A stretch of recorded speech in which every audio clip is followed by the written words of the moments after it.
கார்த்தி தீபா சீரியலில் இப்போ ஒரு அட்டகாசமான எபிசோட் வந்திருக்கு. ஸ்கிப் பண்ணாமல் ஃபுல்லையும் கேளுங்க. அதுக்கு முன்னாடி இந்த வீடியோ பிடிச்சிருந்துச்சுன்னா லைக் பண்ணிட்டு பாருங்கள். ரொம்ப பிடிச்சிருந்துச்சுன்னா நம்ம சேனலுக்கு வந்து சப்ஸ்கிரைப் பண்ணி கண்டினியூஸாக ஆதரவு தாங்க.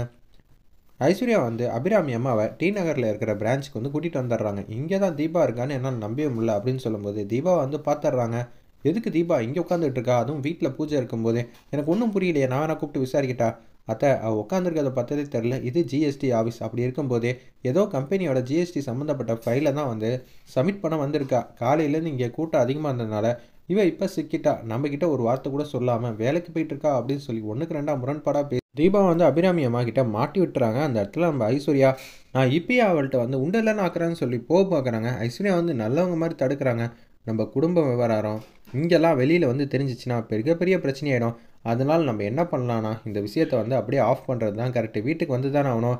அங்கே வச்சு எதுவாக இருந்தாலும் கேட்டுக்கலாம் அத்தை. இது கம்பெனி. இங்கே உட்காந்து சண்டை சச்சரவும் போட்டுக்கிட்டு இருந்தா நம்மளை பற்றி எல்லாரும் என்ன நினைப்பாங்க? நீங்கள் வேற ரொம்ப பிரபலம். உங்களை பற்றி இருக்கிற விஷயம்லாம் வெளியில் வந்து தெரிஞ்சிடும். வாங்க வீட்டுக்கு போகலான்னு சொல்லி வம்படியாக வந்து வீட்டுக்கு வந்துட்டு இருக்காங்க. அந்த இடத்துல ஐஸ்வர்யாவும் நம்ம அபிராமி அம்மாவும். என்ன ஆச்சு நாச்சியார், இவ்வளோ கோவமாக இருக்க? என்ன பண்ணுறதுன்னு தெரிலங்க. அந்த தீபாவை நினச்சாலே வந்து உச்சக்கட்ட கோவத்தில் இருக்க. என்ன அம்மா வந்து தீபா மேலே கோவமாக இருக்காங்க. 2 பேர் வந்துகிட்டு இருக்க. ஐஸ்வர்யா, நீ எதுவும் சொன்னியா? பார்த்தீங்களா அத்தை, இதுக்கு தான் நான் எதுவும் சொன்னா நீ எதுவும் தப்பாக நினச்சிப்பீங்க தான். இந்த விஷயம் தெரிஞ்சிருந்தோம், நான் எதுவும் சொல்லாமல் மௌனமாக இருந்தேங்கிற மாதிரி அந்த இடத்துல வந்து பேச்ச ஆரம்பிக்கிறாங்க ஐஸ்வர்யா. அப்போனா நீ தான் கன்ஃபார்மாக ஏதோ ஒன்று சொல்லியிருக்க. ஏய் சும்மானு இருறா, அவள் எவ்வளோ பெரிய நம்பிக்கை துரோகம் இந்த வீட்டுக்கு செஞ்சிருக்கா தெரியுமாங்க அப்படின்னு சொல்லி பேச்ச ஆரம்பிக்கிறாங்க நம்ம அபிராமி அம்மா. எனக்கு ஒன்றும் புரியலையே, தீபா மேலே ஆல்ரெடி இவ்வளோ கோவமாக இருக்கிறதுக்கு என்ன காரணம் இருக்குது? தேவையில்லாமல் வந்து நம்பிக்கை துரோகம்லாம் செய்கிற அளவுக்கு தீபாலாம் எதுவும் செஞ்சுருக்க மாட்டா. இதுதாங்க அவளோட வெற்றி. இது மாதிரி தன்னம்பிக்கையாக வந்து பேசி பேசி இந்த வீட்டில் நானும் நல்லவன் நிரூபித்து காட்டி கார்த்திலேருந்து ஒட்டுமொத்த குடும்பத்தையும் ஏமாத்திருக்கா தெரியுமாங்க அப்படின்னு சொல்லிக்கிட்டு இருக்காங்க அபிராமி அம்மா. என்ன சொல்கிற நாச்சியார், தலையும் புரியாமல் வாழும் புரியாமல் நம்பிக்கை துரோகங்கிற, ஏமாத்திட்டாங்கிற, திருடிங்கிற, திருடுற அளவுக்கு தீபாலாம் கேவலமான விஷயம்லாம் செய்ய மாட்டா. கார்த்தி இல்லாதப்ப எதுவும் கத்தி பேசாத. கார்த்தி காதில் விழுந்துச்சுன்னா அவன் ரொம்ப கஷ்டப்படுவான். கார்த்தி இப்போ வந்துடுவான்ல, இப்போ வந்தா எல்லா உண்மையும் தெரிய தான் போகுது அப்படின்னு சொல்கிறாங்க அந்த இடத்துல. என்ன சொல்கிற? அப்படி என்ன நடந்துச்சு? தீபா வந்து யாருக்கும் தெரியாமல் வந்து வேலைக்கு போயிட்டுருக்கா. என்னது வேலைக்கு போகிறாளா? இதெல்லாம் சும்மா வந்து சொல்லாத. ஐஸ்வர்யா தான் சொன்னாடாமா? அதெல்லாம் கண்டிப்பாக இருக்காது. இவளுக்கு எப்படி இருந்தாலும் தீபா மேலே பழி போட்டு பார்க்கணும் தான் ஆசை. ஏதாவது சாக்கு போக்கு சொல்லுவா. கார்த்தி இல்லாதப்ப எதுவுமே வந்து கத்தி பேசாதீங்க. தீபா ரொம்பவே பாவம். தீபா கிட்டே பேசி அதுக்கப்புறம் ஒரு முடிவுக்கு வந்துக்கலாங்கிற மாதிரி யோசிக்கிறாங்க. அந்த இடத்துல நம்ம அருண் ஒன்றை வந்து மீனாட்சி வந்து திங்க் பண்ணுறாங்க. இந்த விஷயமா தான் இருக்கும்னு நினச்சேன். இவளுக்கு எப்படி எல்லா உண்மையும் தெரிஞ்சிச்சு? இப்போ தீபா வந்து என்ன சொல்லுவா? தீபாவுக்கு முன்னாடியே ஃபோன் அடித்து சொல்லிடணுங்கிற மாதிரி ஒரு பக்கம் ஃபைலை வாங்கலாம்னு சொல்லிட்டு உள்ளே போய் பார்த்தா செமையாக வந்து தீபா வந்து முறைக்கிறாங்க. அந்த அதிகாரி வந்து கண்ணத்தையே பழுத்துரும் போல இருக்குது. அந்தளவு செமையாக வந்து முறைக்கிறாங்க. என்னம்மா முறைச்சிக்கிட்டு இருக்க? வெக்கமே இல்லாமல் ஆஃபீஸ்க்கு வந்தால் முன்ன பின்ன அப்படி தான் ஆகும். ஒரு 6 மணி நேரம் உட்காந்ததுக்கா ஓவராக பண்ணிக்கிட்டு இருக்க. சீனியர்லாம் பார்த்து முடிச்சிட்டாங்க, எல்லாமே கரெக்டாக இருக்குது, நீ போயிட்டு வா அப்படின்னு சொல்லி அனுப்பிச்சி வைக்கிறாங்க. அதான் ஃபைலை கொடுத்தாச்சுல, பொறுப்புணர்ச்சியே இல்லாமல் எப்படி இருந்துக்கிட்டு இருக்க? உன்னெல்லாம் எவன் தான் வேலைக்கு வந்து வச்சானோ அப்படின்னு தெரியலப்ப. ஃபைலை வந்து பிடிங்கிட்டு வேகமாக ஆட்டோவில் வந்து வந்துகிட்டு இருக்காங்க. மீனாட்சி வந்து தனியாக போய் ஃபோன் அடிக்கலாம்னு சொல்லி முயற்சி பண்ணுறாங்க. 2 பேரும் கோயின்சென்ட்டாக ஒரே நேரத்தில் ஃபோன் வந்து அட்டன் பண்ணுறாங்க. 2 பேருக்கு லைனே கிடைக்கல. பிஸின்னு வருது. என்னது லைன் கிடைக்க மாட்டேங்குது? எல்லா உண்மையும் சொல்லி தீபா வந்து வேலைக்கு தான் போகிறா, இப்போயாவது உண்மையை வந்து சொல்லணும். இப்பயும் வீட்டு வாசல் நின்று நான் வெளியில் எங்கேயாவது போனேன், தம்பியை பார்க்க போனேன் அப்படின்னு சொன்னால் இதை வச்சு அபிராமி அம்மா உச்சக்கட்ட கோவம் அடைஞ்சிருவாங்களே. எல்லா உண்மையும் இப்போ தீபா வந்து சொல்லணுங்கிற மாதிரி முடிவு போட்டு ஃபோன் பண்ணுறாங்க. லைன் வந்து கிடச்சிருது. தீபா வந்து அட்டன் பண்ணிடுறாங்க. அந்த இடத்துல அக்கா, என்னக்கா ஃபோன் பண்ணுறீங்க? வீட்டில் மிகப்பெரிய பிரச்சனையாயிடுச்சு, நீ வேலைக்கு போகிற வேண்டிய விஷயம் அப்படின்னு சொல்லி ஆரம்பிக்கும் போது ஃபோன் வந்து சுவிச் ஆஃப் ஆகிடுது. இது தெரியாமல் மீனாட்சி வந்து ஃபுல்லாக பேசி முடிச்சிடுறாங்க. என்னது தீபா பேசவே மாட்டேங்கிறா? அச்சோ, ஃபோன் சுவிச் ஆஃப் ஆகிடுச்சா? எல்லா உண்மையும் சொல்லி தீபாவை சேவ் பண்ணுறதுக்கு என்னால் நான் முயற்சி பண்ணலான்னு பார்த்தா இப்படி ஆயிடுச்சேன்னு சொல்லி மீனாட்சி வந்து ஃபீல் பண்ணுறாங்க. ஒரு பக்கம் ஆட்டோன்னு வந்துட்டு இருக்க தீபா, மீனாட்சி அக்காவோட நம்பர் இருந்தால் ஆட்டோ டிரைவர் ஃபோன் மூலிமா வந்து ஃபோன் பண்ணி பார்க்கலாம், நம்பரும் சரியாக ஞாபகத்து வரலையேங்கிற மாதிரி திங்க் பண்ணுறாங்க. அந்த இடத்துல நம்ம தீபா, அண்ணா இந்த சார்ஜ் மட்டும் போட்டு கொடுக்குறீங்களா, முக்கியமாக வந்து ஃபோன் கால் பண்ணணும் அப்படின்னு சொல்லும்போது, இல்லைம்மா இந்த செல்ஃபோனை வாங்கிட்டு இந்த பின் நம்பர் வந்து என்கிட்ட இல்லை, இந்த சார்ஜுக்கு ஏற்ற பின் என்கிட்ட இல்லைங்கிற மாதிரி ஆட்டோ டிரைவர் வந்து சொல்லிட்டு அப்படியே வந்து ஃபோனை வந்து கொடுத்துட்றாங்க. இப்போ என்ன பண்ண போகிறோன்னு தெரிலங்கிற மாதிரி யோசிக்கும் போது ஆட்டோவில் வந்து மாதம் வந்து இறங்குறாங்க நம்ம தீபா. வெளியில் வந்து நிற்கிறாங்க. நில்றி அப்படின்னு சொல்லி வீட்டுக்குள்ளே கால் எடுத்து வைக்கும்போது தடுக்கிறாங்க. எதுவாக இருந்தாலும் நாச்சியார் வீட்டுக்குள்ளே வந்து பேசலாம், இப்போ வீட்டுக்குள்ளே வரலாமா இல்லை வீட்டை விட்டு அடித்து துரத்தலாமான்னு நான் முடிவு பண்ணுறேங்கிற மாதிரி மனசாட்சியே இல்லாமல் அபிராமி அம்மா கேட்குறாங்க. நீ எங்கடி போயிட்டு வந்த? வீட்டில் பூஜை நடக்குது உனக்கு தெரியுமா தெரியாதா? மீனாட்சி உன்ட்ட சொன்னாலா சொல்லியா? ஐயோ, என்ன பொய் சொல்ல போகிறான்னு தெரியலையே. இப்போ பொய் சொன்னானா அதுக்கும் சேர்த்து வந்து அத்தை கண்ணா அப்படின்னா திட்டுவாங்க. இது ஒரு காரணமாக வச்சு வீட்டை விட்டு துரத்துவாங்கங்கிற மாதிரி திங்க் பண்ணிகிட்டு இருக்காங்க. நம்ம மீனாட்சி எதுவுமே என்னால் செய்ய முடியாமல் போயிடுச்சுமா, என்னை மன்னிச்சிருமாங்கிற மாதிரி மனதளவில் வருத்தப்பட்டுட்டு இருக்காங்க. இல்ல அத்த, வெளியில ஒரு முக்கியமான வேலைக்கு வந்து போயிட்டு இருந்தேன். வெளியில முக்கியமான வேலைக்கு போயிட்டு இருந்தியா? எங்க போயிட்டு இருந்த? அப்படின்னு சொல்லி கேட்குறாங்க.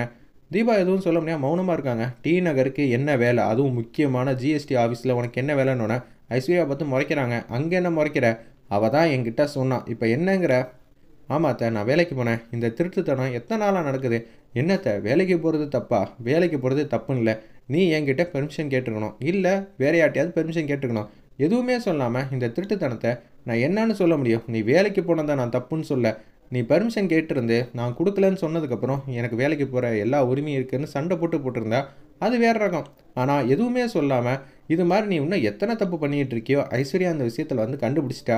அது வரைக்கும் சந்தோஷம். இன்னும் என்னெல்லாம் உன்னை பத்தி இருக்கிற விஷயம்லாம் வெளில வந்து அதிர்ச்சியாக போதோ, இதே மாரி தான் லெட்டர் எழுதி வச்சு இந்த குடும்பம் மான மரியாதை போகிற மாரி எல்லாமே பண்ணேன். இப்பயும் அதே மாரி பண்ணிட்டே இருந்தேனா, உன்னை எப்படி எனக்கு பிடிக்கும்? நீ பிடிக்கிற மாரி ஏதாவது ஒரு விஷயம் நடந்துக்கிட்டியா? உன்ன மீனாட்சி வந்து மனசுல நிக்கிறாங்க. ஆமாமா, ஐஸ்வர்யா அப்படியே பிடிக்கிற மாரி நயவஞ்சகமா எல்லாமே திட்டம் போட்டுட்டு இருக்கா. அவள மட்டும் உனக்கு ரொம்பவே பிடிக்குமா? தீபா, எல்லா உண்மையும் சொல்லிடுமா, வேற வழி இல்ல. ஆமா, நான் வேலைக்கு தான் போறேன். என் குடும்ப சூழ்நிலை பிரச்சனை மேல பிரச்சனை ஆயிட்டு இருக்கு. அத சமாளிக்கணும்னா வேலைக்கு போனா தான் உண்டு. அத ஏன் யார்ட்டயும் சொல்லாம செய்ற? எத்தன நாளா இந்த திருட்டுத்தனம் நடக்குதுன்னோனே, அத்த அப்படிலாம் பேசாதீங்க. 1 வாரம் தான் ஆச்சு. ஓ! 1 வாரம் ஆனதுல நாங்களா கண்டுபிடிச்சிட்டோம். அதுவும் ஐஸ்வர்யா சொன்னனால. உடனே அருண் கடுப்பாயிட்டாங்க. ஐஸ்வர்யா, நீ எதுவும் பேசக்கூடாது. எதுவா இருந்தாலும் அம்மா தான் பேசணும். அதெல்லாம் இல்லைங்க. என்ன நினச்சிக்கிட்டு இருக்கீங்க? ஆரம்பத்தில் நான் பண்ண தப்புக்கலாம் தப்பு தப்புன்னு சொல்லி கன்னத்திலே வந்து அபிராமி அம்மா வந்து என்னை அடிச்சாங்க. அத்தைக்கு என்னை கண்டிக்கிறதுக்கு எல்லா உரிமை இருக்குன்னு நினச்சேன். வீட்டை விட்டு துரத்துனாங்களே. இவளுக்கு ஒரு நியாயம், எனக்கு ஒரு நியாயமா? எனக்கு இப்போ விஷயம் தெரிஞ்சே ஆகணும்.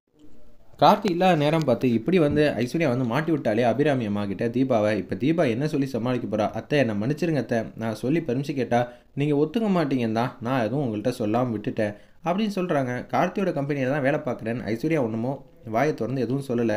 ஏன்னா அவங்களுக்கு தெரியாது. தீபாவும் வந்து எதுவும் சொல்லாமல் மௌனமாகவே இருக்காங்க.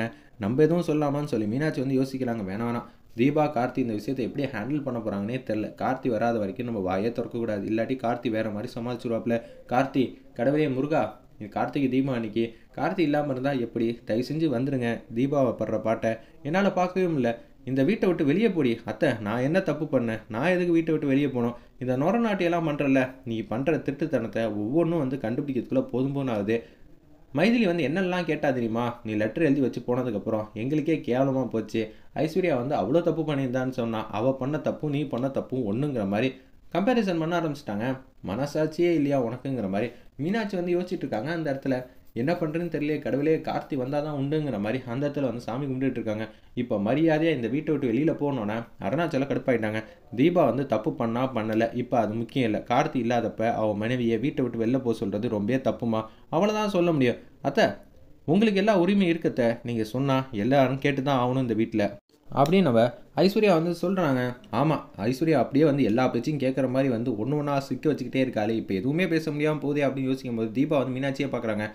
மீனாட்சி, உனக்கு எல்லா விஷயமும் முன்னாடியே தெரியுமா அப்படின்னு சொல்லும்போது, இல்லை யாருக்கும் எதுவுமே தெரியாது அப்படின்னு சொல்கிறாங்க. அந்த இடத்துல நம்ம தீபா எல்லா பழியும் தூக்கி அவங்க மேலே போட்டுக்கிட்டாங்க. கார்த்தி எப்படி இருந்தாலும் மாதம் வந்து தடுக்க போகிறாங்க. வெயிட் பண்ணி பார்ப்போம். அபிராமி அம்மாவுக்கு மிகப்பெரிய நோஸ்கட் கொடுக்க போகிறாங்க நம்ம கார்த்தி.